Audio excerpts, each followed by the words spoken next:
Dajjal ini akan keluar nanti dari negeri Persia. Sebuah kota dalam hadis sahih dikatakan dari wilayah namanya Yahudiyah. Allahu alam apakah dia dari turunan Yahudi atau bukan, tapi yang jelas Dajjal nama orang dipastikan disebutkan namanya dan cirinya. Dan dia akan diikuti dari wilayah Yahudiyah tadi di wilayah Khurasan. Kalau sekarang wilayah Iran, negeri Iran sekarang. Diikuti dengan 70.000 dari orang-orang Yahudi Khurasan. Dia akan keluar membuat kerusakan selama 40 hari. Kata Nabi SAW 40 hari itu sehari seperti setahun, sehari lagi yang kedua seperti sebulan, hari yang ketiga seperti sepekan, dan sisa harinya seperti hari kalian. Ulama hadis mengatakan yang dimaksud adalah sehari pertama seperti setahun, memang setahun maksudnya. Jadi Dajjal akan buat kerusakan setahun, 2 bulan, 2 pekan. Dia akan keliling muka bumi semuanya, dan kata Nabi SAW, seluruh bumi ini akan dimasuki oleh Dajjal. Tidak tertinggal satu lorong, gang, jangankan kota atau desa, kecuali Dajjal akan masuk ke dalamnya, kecuali Madinah dan Mekah. Tidak bisa dimasuki oleh Dajjal. Kata Nabi SAW dalam hadis sahih, karena di setiap pintu gerbang Mekah dan Madinah malaikat menghenuskan pedangnya dan menghalau Dajjal sehingga Dajjal tidak bisa masuk. Ciri-ciri Dajjal disebutkan dalam banyak hadis yang sahih adalah mata kanannya yang paling pertama rusak seperti anggur kering. Kata Nabi SAW dalam hadis sahih, ketahuilah Dajjal buta mata kanannya dan Tuhan kalian tidak buta, karena dia akan mengaku sebagai Tuhan. Bagaimana bisa orang mau mengikuti dia? Karena dia diberikan kelebihan sama Allah SWT. Dalam hadis sahih juga disebutkan kalau dia masuk ke dalam sebuah tempat, lokasi, wilayah, dan dia mengaku sebagai Tuhan, orang-orang ikutin, maka wilayahnya jadi subur, peternakannya jadi banyak, hujan turun dari langit, tanaman-tanaman mereka jadi subur. Memang fitnah, Allah turunkan tanda-tanda hari kiamat. Kalau wilayah itu tidak beriman kepada dia sebagai Tuhan, maka jadi kering, tandus, cobaan dari Allah Subhanahu wa taala. Makanya kata Nabi SAW disebutkan cirinya Dajjal mata kanannya rusak dan seperti anggur yang rusak. Kemudian dia orangnya memiliki kulit yang kehitam-hitaman serta memiliki dahi yang lebar. Setiap orang beriman bisa membaca di dahinya tertulis 3 huruf, kafara. Semua orang yang ngerti tulisan Arab, tidak ngerti tulisan Arab akan bisa tahu dan baca itu. Di dahinya tertulis naudzubillah kafara, kufur. Semua orang muslim, orang beriman bisa baca itu. Rambutnya keriting dan orangnya tinggi besar. Dia akan mengaku sebagai Tuhan, dan Dajjal akan diikuti kata Nabi SAW dengan pohon, dengan gunung, bergunung-gunung makanan. Allahu alam maksudnya bergunung-gunung ini seperti apa, tapi Dajjal kemungkinan besar memiliki banyak sekali persiapan yang dia akan berikan kepada wilayah-wilayah yang beriman kepadanya. Kata Nabi SAW, kalau kalian dengar Dajjal keluar di satu lokasi, maka menghindarlah. Walaupun kalian harus lari ke gunung, tapi kalau seseorang di antara kalian bertemu dengannya, maka kokohkanlah, artinya kuatkanlah iman kalian walaupun kalian harus dibunuh. Dajjal ini memiliki di tangan kanannya api, kelihatan besar, Allahu alam di telapak tangan atau di sebelah kanan tubuhnya. Kemudian di sebelah kirinya itu memiliki air yang sejuk seperti sebuah lautan yang luas. Sebagian ulama hadis mengambil hadis ini dengan letter-letternya, artinya dia memang punya api yang sangat besar untuk menghukum orang-orang yang tidak beriman pada dia, dan dia memiliki sungai atau lautan yang luas, airnya sejuk dan dingin bagi orang yang ikut kepada dia. Kata Nabi SAW, kalau kalian ditangkap oleh Dajjal, hadis begini, kalau kalian dengarkan Dajjal, carilah tempat yang jauh dan jangan seseorang di antara kalian berkata, imanku kuat, aku akan menghadapinya. Karena bisa saja dia mengatakan itu, ternyata pada saat ketemu dia jadi pengikutnya. Tapi kalau kalian bertemu, kokohkanlah pendirian kalian dan yakinlah Dajjal, ya, di tangan kanannya ada api dan di tangan kirinya ada lautan.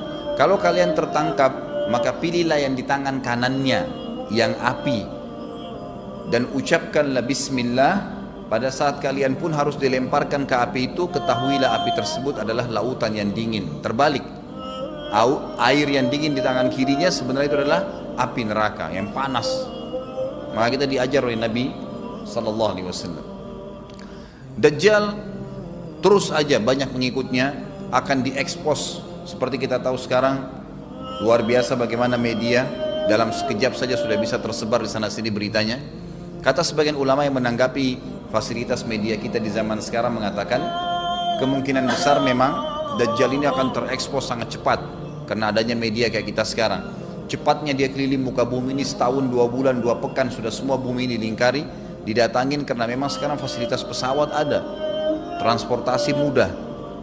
Dan memang ada salah satu hadis yang dihasankan oleh para ulama, salah satu tanda-tanda hari kiamat adalah adanya besi yang berterbangan yang menjadi tunggangan manusia. Sekarang ada pesawat, ada kereta api, ada mobil. Nah itu ada hadisnya, termasuk tanda-tanda hari kiamat. Dajjal nanti akan masuk ke Mekah dan Madinah, akan tiba di Mekah dan Madinah, tapi yang dibahas dalam hadis adalah di kota Madinah. Lalu kemudian dia mau masuk tapi tidak bisa dihalang, maka dia naik ke atas sebuah gunung yang tinggi bersama pengikutnya, lalu dia berkata kepada para pengikutnya, apakah kalian lihat istana yang putih itu? Maksudnya melihat ke Masjid Nabawi. Lalu berkata para pengikutnya, iya tentu saja. Lalu berkatalah, ya, Dajjal itu adalah istananya Muhammad, tidak bisa dia masuk ke dalam, dia hanya batas wilayah haram di luar kota Madinah. Maka kata Nabi SAW, Dajjal pun menepukkan telapak kakinya ke bumi di luar kota Madinah, maka terjadilah gempa di kota Madinah, dan keluar dengan gempaan tersebut semua orang yang munafik, karena orang kafir nggak ada di Madinah. Semua orang yang di dalam hatinya ada sifat kemunafikan keluar dan jadi pengikutnya Dajjal karena goncangan itu. Dan tertinggallah di kota Madinah orang yang hatinya bersih imannya kepada Allah Subhanahu wa ta'ala. Lalu kata Nabi SAW akan keluar dari kota Madinah nanti saat satu orang anak muda dengan hikmah Allah, dia keluar dan orang ini bersih hatinya dengan keimanan, maka Dajjal pun menangkapnya. Lalu dia ingin mendemokan kemampuannya di depan para pengikutnya. Lalu kemudian Dajjal pun mengatakan kepada anak muda tersebut, saya Tuhanmu. Anak muda itu mengatakan, kau adalah Dajjal yang telah disampaikan oleh Nabi kami Muhammad SAW. Maka dia pun mengambil gergaji, sebagian hadis lain menjelaskan alat yang tajam, lalu membelah dua anak itu. Dari kepalanya dibelah sampai ke kemaluannya, terbelah dua kiri kanan. Lalu Dajjal lewat di tengah-tengahnya, demo sambil ya dilihat oleh para pengikutnya dan mereka bersorak-sorak. Lalu Dajjal mengatakan, bersatu kembali jasadnya. Kata Dajjal dalam hadis ini, apakah kau sudah yakin saya Tuhanmu? Anak muda itu mengatakan, saya bertambah yakin kalau kau adalah Dajjal yang disampaikan oleh Nabi SAW. Kata Nabi SAW dalam hadis penutup, ini hadis sahih riwayat Bukhari, riwayat Muslim, ahli sunan, semua menukil tentang masalah Dajjal. Saya tidak sebutkan siapa-siapa perawinya karena memang ini semua hadis sahih. Cukup banyak hadisnya, saya satukan saja, jadi merangkai seperti sebuah cerita. Maka Dajjal pun akhirnya setelah itu tidak mampu menyentuh anak muda lagi. Anak muda itu Allah SWT sudah selamatkan dia. Ringkas cerita, Mekah sama Madinah cuma dia laluin, kemudian dia menuju ke Palestina. Pada saat tiba di Palestina, Dajjal sendiri tidak tahu kalau ajalnya sudah dekat. Maka dia pun akhirnya berdemo di sana, menganggap dia punya sebuah kerajaan, sampai di daerah Palestina, tepatnya sekarang Israel. Subhanallah, direbut wilayah itu oleh Israel tanpa mereka sadari. Dalil-dalil wahyu menuntun mereka ke situ. Ada sebuah kota namanya kota Babulut di Israel. Itu kota itu ada, saya pernah lihat cuplikannya, termasuk kota yang diidolakan di dalam negeri Israel sendiri, namanya Babulut.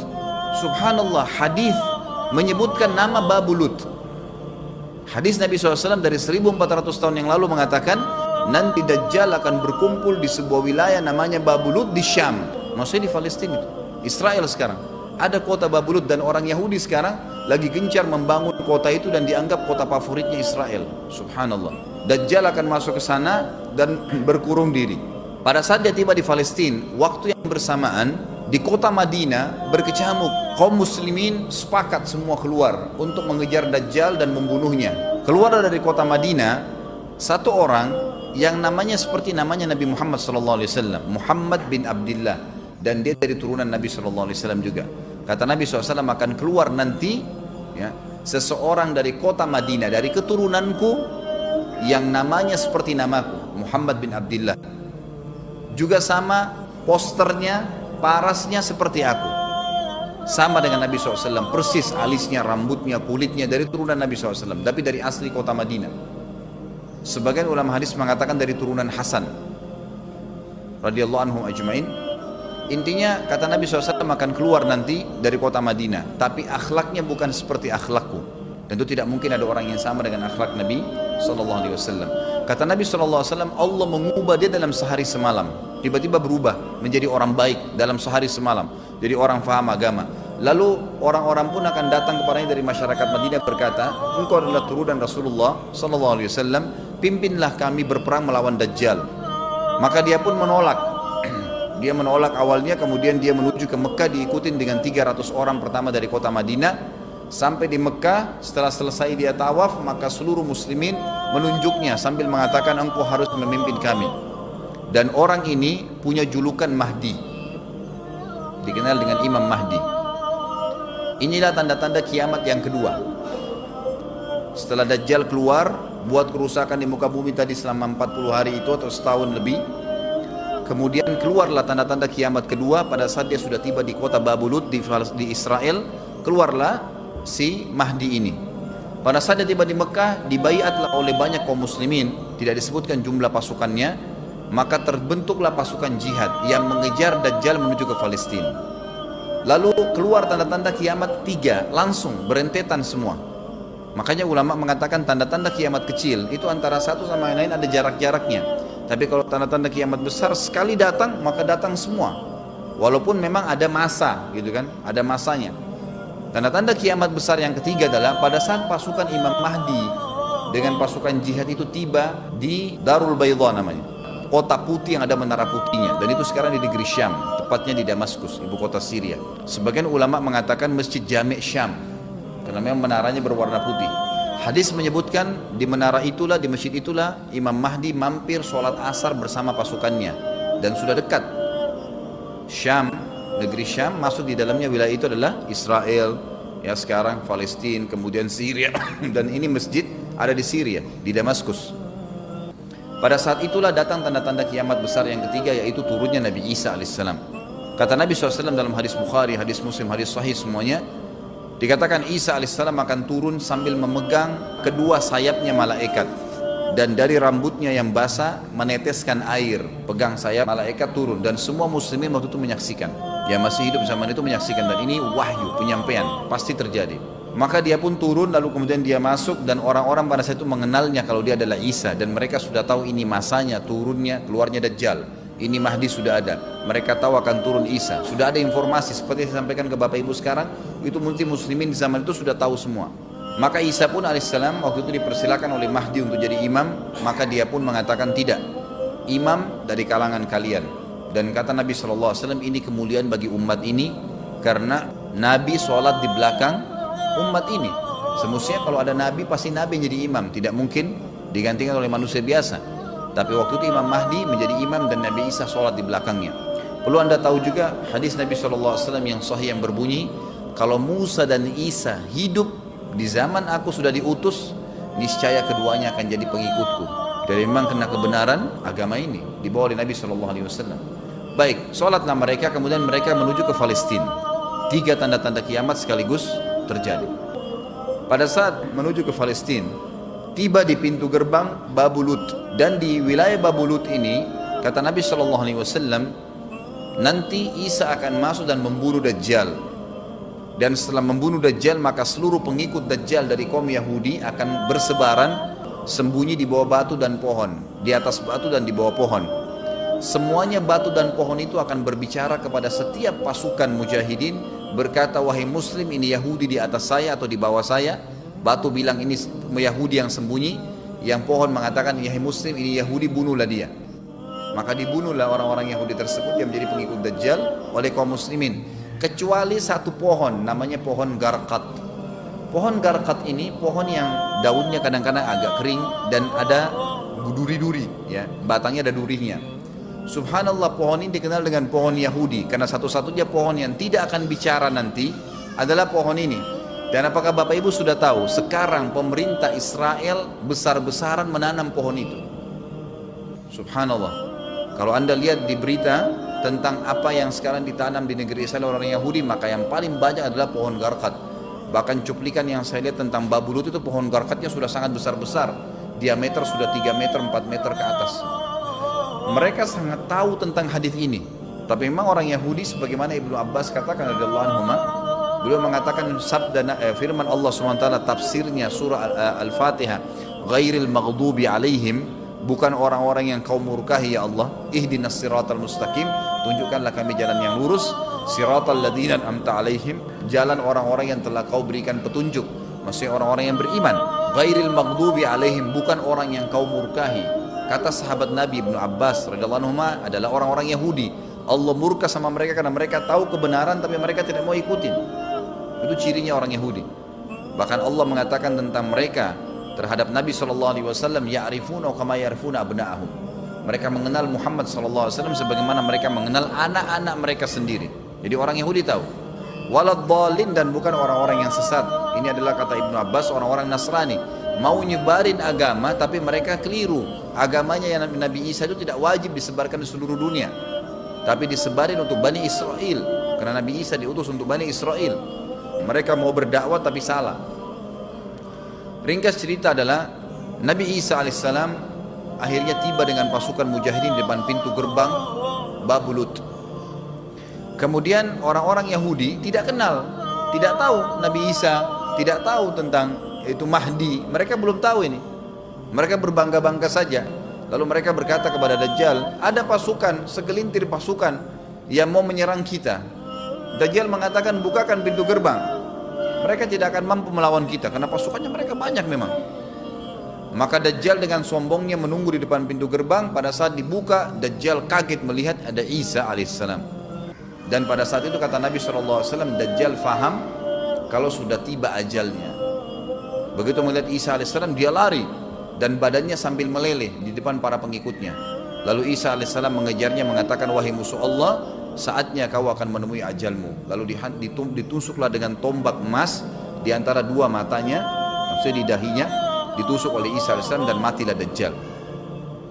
Pada saat Dajjal mati, pengikutnya pada ketakutan semua. Mereka anggap Dajjal Tuhan, mereka anggap Dajjal orang yang perkasa lah, orang yang kebal lah, beragam macam kelebihan. Mereka kaget pada saat mati, maka bertebaranlah mereka dan akhirnya mereka sembunyi di bawah pohon dan batu. Di atas batu kemudian seperti saya katakan tadi, hadis menjelaskan batu dan pohon akan memberikan penjelasan, hai muslim ini Yahudi bunuhlah. Maka dibunuhlah pada saat itu mereka. Lalu Nabi Isa alaihissalam memimpin di muka bumi, dan kata Nabi SAW, pada saat itu Islam, agama Islam yang dibawa oleh Nabi SAW akan masuk ke semua rumah di muka bumi, gak tersisa. Satu dunia ini semuanya Islam. Hadis sahih, kata Nabi SAW, Islam akan masuk ke setiap rumah, bi'izzil aziz au bidhilli dhalil, dengan kemuliaan atau terhina. Yang tidak mau terima dibunuh. Enggak ada lagi penolakan terhadap Islam. Itu hadis sahih. Maka Nabi Isa alaihissalam memimpin pada saat itu, disebutkan dalam hadis 40 tahun dengan ketenangan menerapkan hukum Islam. Kata Nabi SAW, bagaimana awal umat ini bisa sesat sementara aku yang pimpin, dan bagaimana akhir umat ini bisa sesat sementara yang pimpin mereka Isa dengan menjalankan hukum-hukumku. Jadi Nabi Isa alaihissalam nanti menerapkan Al-Quran seperti yang kita lakukan, sholat segala ini sudah selesai, dikerjakan semua. Dan dalam hadis lain dikatakan Isa alaihissalam akan menghancurkan semua salib, membunuh semua babi. Enggak ada seekor babi pun hidup di muka bumi pada saat itu, semua salib dihancurkan. Dan yang menjadi tidak ada agama lain, semua Nasrani, Yahudi, Hindu, agama apa saja habis semuanya. Semuanya beriman kepada Allah subhanahu wa ta'ala dan menjadi muslim.